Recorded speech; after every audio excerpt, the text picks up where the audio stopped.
Hello, everyone, and welcome again to another Teacher Joseph podcast.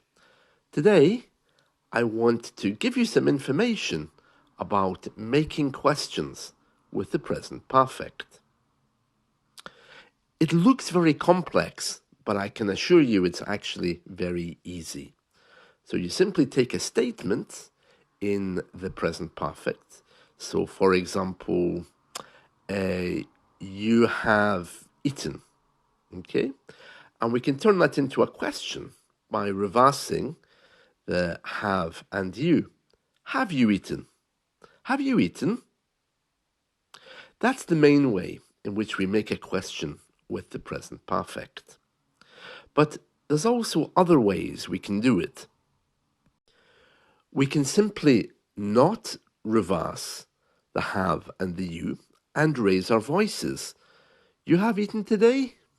You can hear my intonation is being raised. You have eaten today?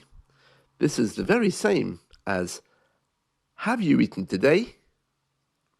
So these are two of the easiest ways to make questions with the present perfect. Okay? You can use intonation with the statement, or you can reverse the you and the have in order to create a question. Now, one of the most confusing things about making questions in the present perfect is when we add in been. Because, as you probably know, been is used in the present perfect continuous. And that's usually for actions which have recently finished or for actions which have not finished, are ongoing.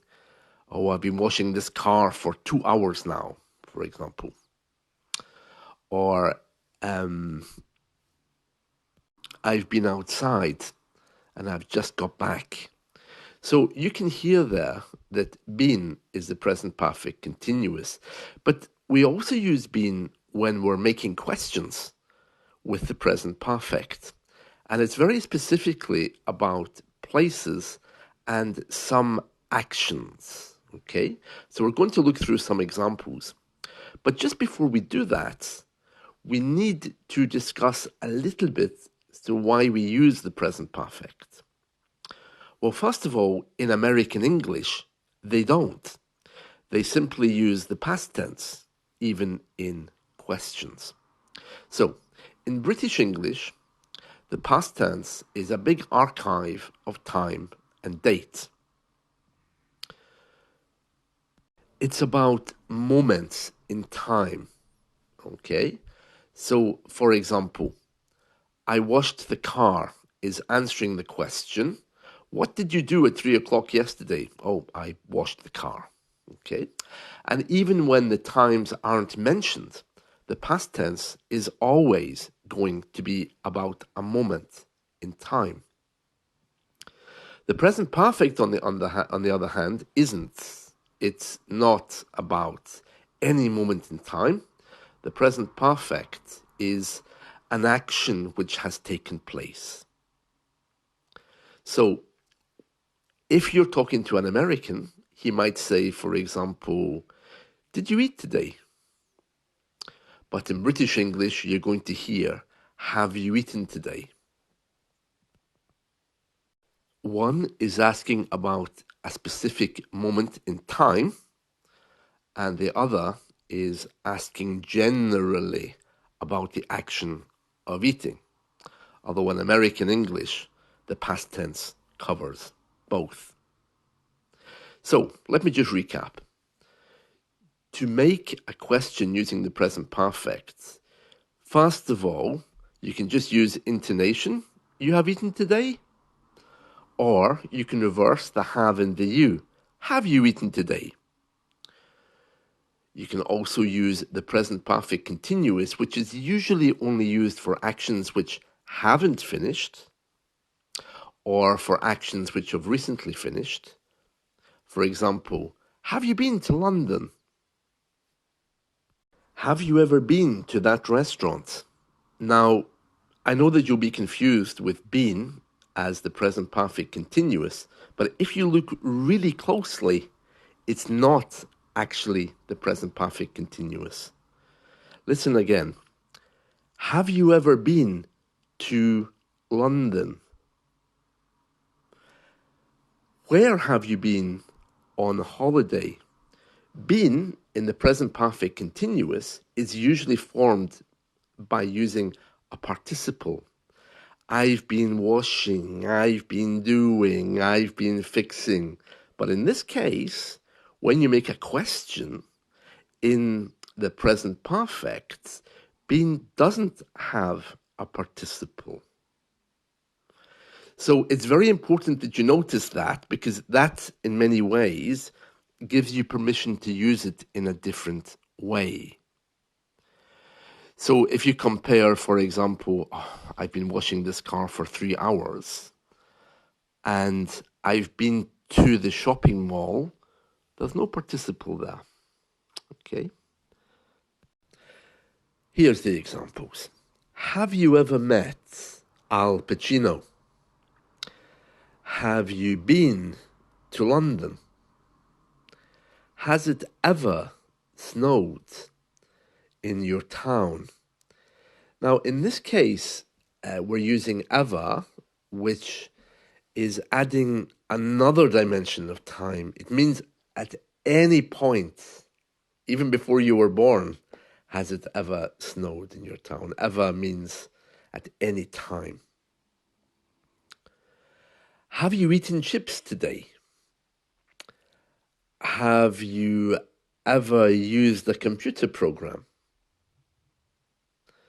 Has anyone you know ever been in prison? Have you tried computer programming? Have you helped a friend recently? Have you ever, that means in your life, smoked a cigarette? Have you sung in public before?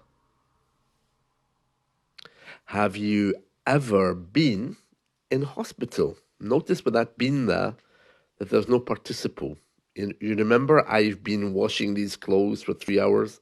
I've been washing, and also been, of course, can be used to talk about an action recently finished, as we mentioned a moment ago. So there's no participle. It means it's a little bit freer to use in these questions. Have you learned to play a musical instrument? Have you ever been to Norway?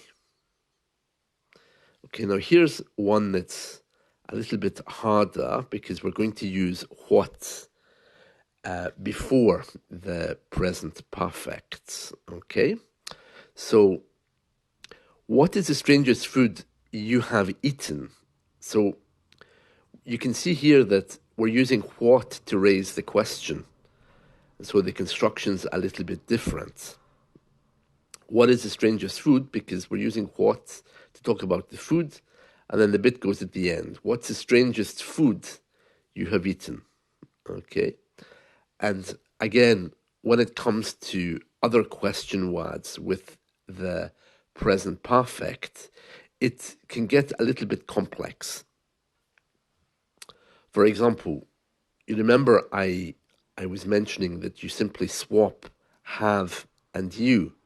For example, have you been on holiday? So by putting a question word before that, where have you been on holiday? It's asking very specifically about where you went. Who in your family has helped you? Who in your family? Which person? Okay, so again, you can hear there that the present perfect is in a different place. Likewise, why has this been a good year? Okay, so in this case, in American English, it would simply be, why was this a good year? So why has this been a good year? What is the best movie you have ever seen? And of course, how long have you been living here? How long have you been living here. And in this case, of course, it's not in the past, okay? It's simply continuous. And you know that by the fact that it has a participle. So in this case, the man is still living there, okay? So I hope that helps a little bit to explain.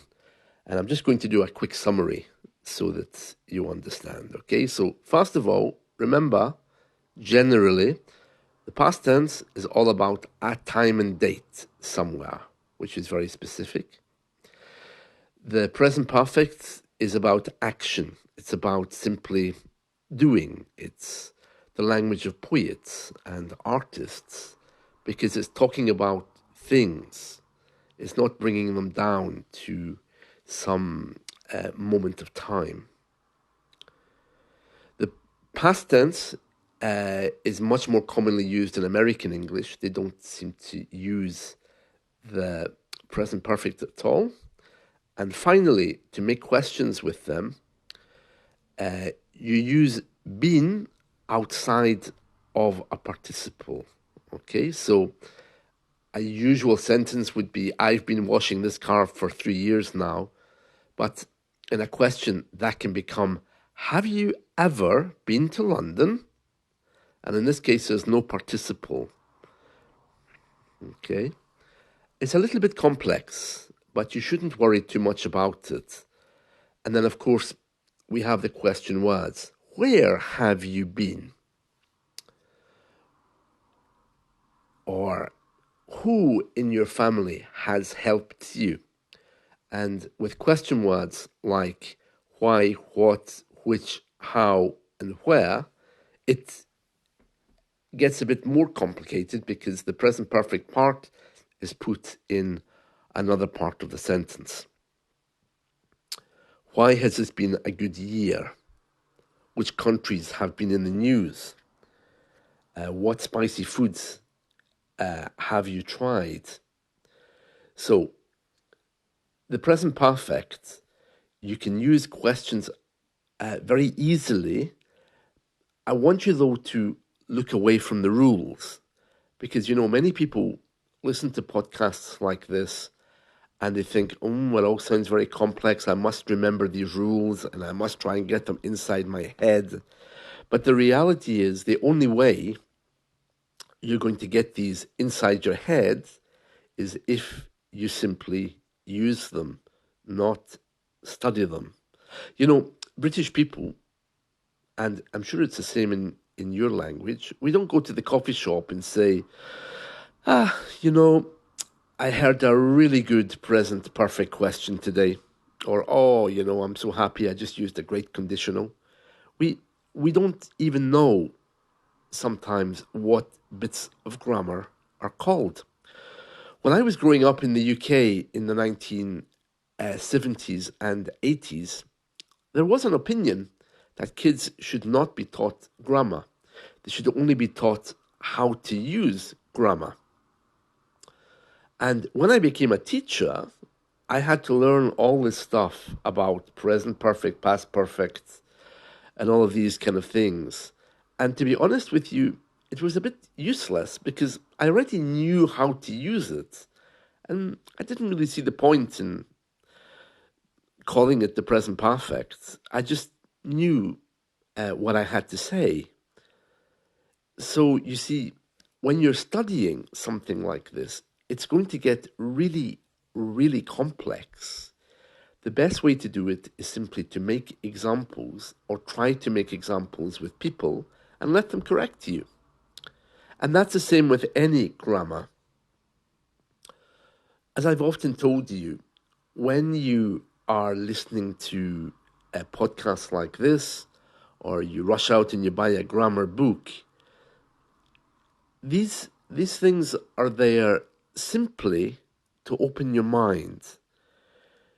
You buy a grammar book, do you really memorize everything in it? Probably not. It's just a handy reference, something to go to check before you say something or write something. So, as much as podcasts like this and grammar books teach you the rules, you really need to be applying those rules and using them, because it's never the rule. Nobody's going to ask you, for example, do you know how to make a present perfect question? Well, a teacher might, but it's never going to come up in conversation in English. So because of that, the demonstration of the rule is much more important. And if you've ever studied logic or philosophy, you'll understand that everything needs to be demonstrated. It's why we have rules. They're not there just to tell you this is the way something is. You have to follow it. You have to demonstrate it. You have to prove that it actually works. And that's what I want you to do with the present perfect questions. Okay, so don't worry too much if you don't understand this. Just relax, but try to write some examples. And try to go through it maybe with a teacher or with a friend, rather than just hanging on to the signposts. That's it for me. I hope you've enjoyed this, and I hope this is demystified a little bit more about present perfect questions. Thank you. See you. Bye.